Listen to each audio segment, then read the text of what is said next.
going to let this beat play just a little bit, and then I'm going to talk. I'm going to chat a little bit. Hold up.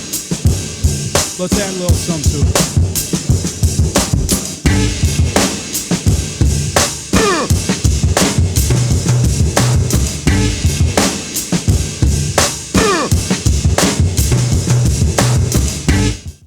Okay, so I got a call when I was at work, and Office Max, Erin at Office Max, she gave me a call and said, I think your computer's ready. I'm going to run a few more tests. You can come by and pick it up.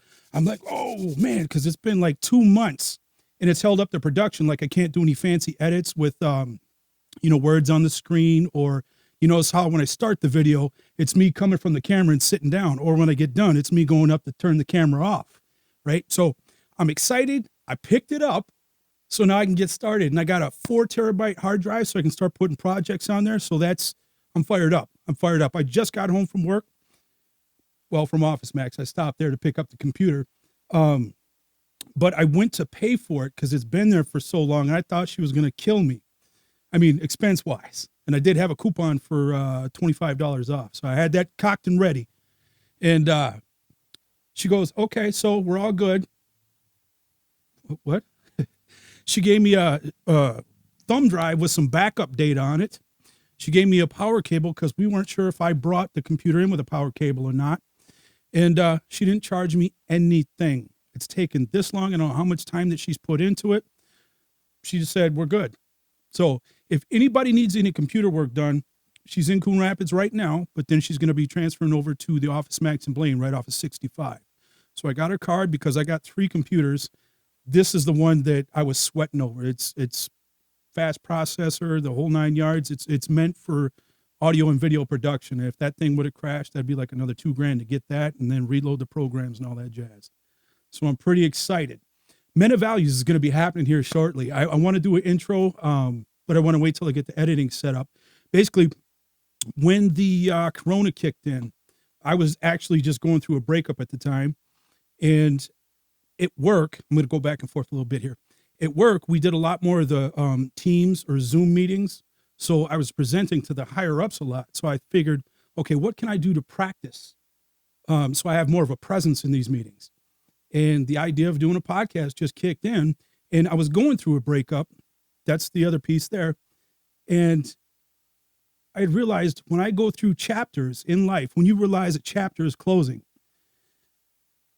I realized I evaluate. Some people think of chapters like in a novel. I think of chapters like in a textbook.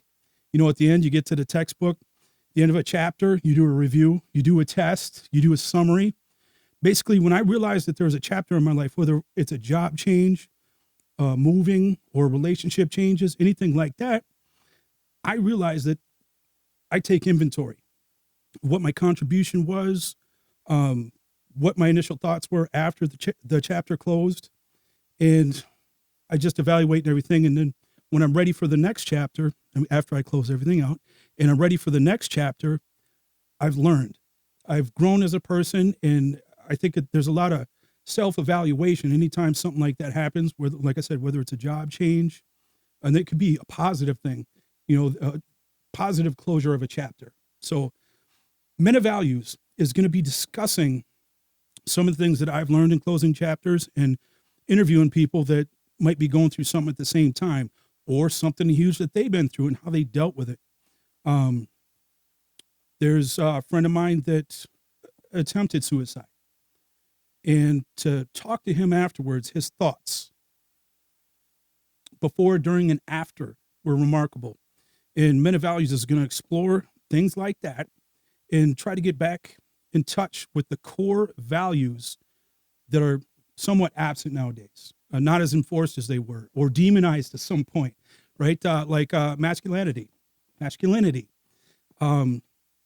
toxic masculinity. If we heard that term, it's been thrown about here and there, but I don't think anybody should drop their masculinity. But if you're an asshole, you got to drop that, right?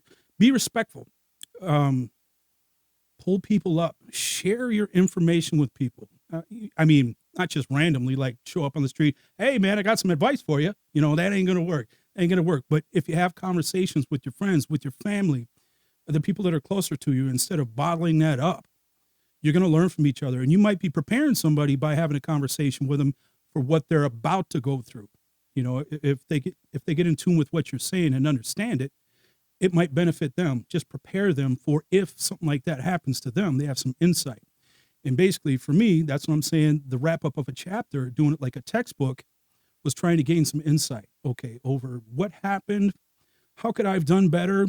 How could I have prevented? What was my contribution? How did I react to the situation initially and then later on? The best thing we can do is take those situations, whether positive or negative, and try to learn from them. And that's the closure of a chapter when you're able to do that, when you're able to reflect on it, test yourself, do a summary, and learn from it. Close the book, move on. But men of values, this is like the new chapter because I got the computer now. I can hook it up, and I might be able to take this later tonight and edit it and then share it at that point. And I'm giddy. I don't know if you could tell. I'm a little more energized.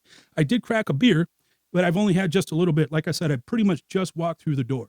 So let me share it with you. It's Sierra Nevada Fantastic Haze Imperial IPA, right? So this is not just a regular IPA. It's a 9%er. This is a doozy. I got to say thank you to Costco because they got cases, right? Where there's 4 6-packs of some Sierra Nevada goodness. You get 4 6-packs. I think it's $26.99.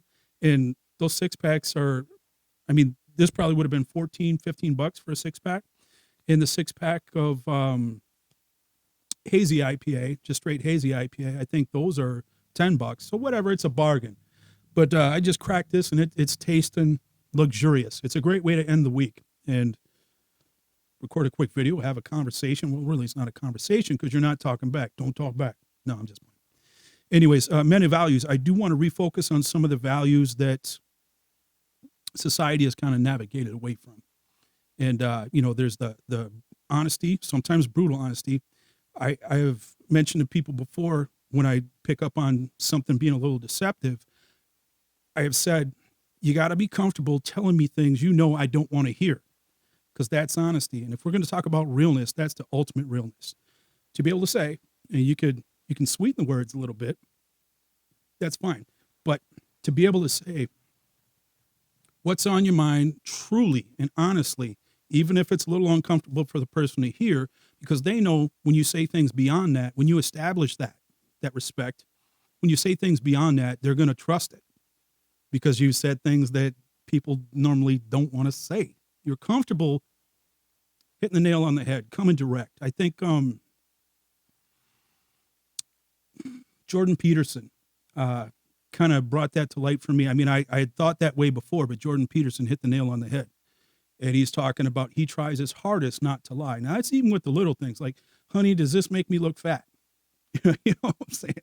Or, you know, when I play a beat for somebody, hey, did you like that beat? You know, be honest. It kind of sucked. I'm okay with that. But yeah, that just means I got to work harder at it, right? So if you said, oh, that's awesome, maybe I think I got it in the bag. And then I relax as opposed to going back to work on it and doing better. So the honesty point is a huge factor. Integrity, doing what you say you're going to do. There's a recent encounter I had where the person had said, I showed up because I told you I was going to show up even though I was exhausted, but I keep my word. Now, that's like, let me get you a coffee. Let's talk some more. That's fantastic. Just to stick to what you're going to say. If you say that you're going to see me at 3:30, see me at 3:30. Otherwise, you know, I don't know. I think I'm going to cut this off. I'm just babbling. I'm just so jacked. Maybe I should just finish this beer, inhale, take my work shoes off, or my fancy work boots. I don't know if you can see them from there, but there's a lot of work to be done. But I am just invigorated right now, pretty much stuttering. I'm stuttering a little bit because I'm so excited. I think I'm going to be able to make this happen. It's been like an idea. I don't want to say a dream, but yeah, it's just an idea I want to put in motion. And I think it's going to be good for people. And I'll put it on YouTube. And it's not going to be about monetization. It's going to be about participation, right? I don't need to subscribe. I don't need to, you know, bang the bell, whatever the hell. Any of that stuff. What I want is participation. So if I post up a short video or interview or something like that, I would like some comments for people to say, hey, I've been through that and here's what I did. Or, you know what, I kind of like what you're saying, but, could you do a video on this? That's participation. And it's kind of like a group. And I'm not going to make it a big thing. A lot of people do podcasts because they want to make easy money, right? I'm doing okay. I mean, I got my own little studio and whatever. I'm doing okay. So I'm not trying to make money off of it. I want to start a group where people get involved and just work off each other to restore values in men's values. Now, those values translate into women's values as well, but I'm talking more of the masculine, be a man kind of thing. It's kind of hampered, or has been hampered, with the whole toxic masculinity, the feminism, and in no way am I trying to discount feminism with this. All right, that's its own thing. I'm just saying, men, let's step our game up a little bit and be respectable. I know sometimes in the past I have not been, but I've learned from it. At the end of the chapter, I evaluated, I did the summary, and took the test. So that's what this is about. I mean, make mistakes, learn from those mistakes, adjust, move forward. And if you have something you can share with people, do it. Do it. Just share it and talk about it. And like I said, not just randomly, like, you're in the checkout line at Target, what's your toilet paper, your cleaning supplies, whatever, and just ramble some shit off. No. But with your closer relationships, your friends, family, it's disconcerting that there's a lot of things that people don't talk about. And I think part of the spark, the idea for this, is the conversations I've had with my guy friends and women friends. For some reason, I'm not saying, I don't know. I think I'm easy to talk to, so it goes deep, but I also share at the same time. So there's a give and a take. I'm a good listener, and then I share some stuff that I have that I think relates to what they're saying. And the conversation goes back and forth, and usually it's a beautiful thing. So I thought, hey, if the people that I'm talking to are comfortable with it, I'd like to record it, throw it up, ask some questions, respond to those questions, and then just open it up. And, like I said, it'd be a small community, and maybe it'll explode someday. But like I said, I'm not going to look at monetizing. I would do some Men of Values shirts or hats or something like that. But, it's not like I try to make money off of that either. It'd just be for, like, the people that have been there, for, since the startup or whatever. Here's a shirt, $5, wear it proud, all that good stuff. But Men of Values, I think we need a restoration of human values. I mean, I think we can take a look at what's going on in society right now and understand that there are some shortages of general values. You can say it's religious, like Judeo-Christian. I can't remember. I've heard that on the TV, whatever. But values in general, right? You're respecting people, being respectful until they give you reason not to. And that's where the man thing kicks in. Have a threshold where it's time for you to be responsive, not responsible, but responsive. But until then, keep your cool and just observe. Wait, tolerate a little bit, but have your threshold. And I think for me, my threshold has changed over the years. It's become a little better adjusted.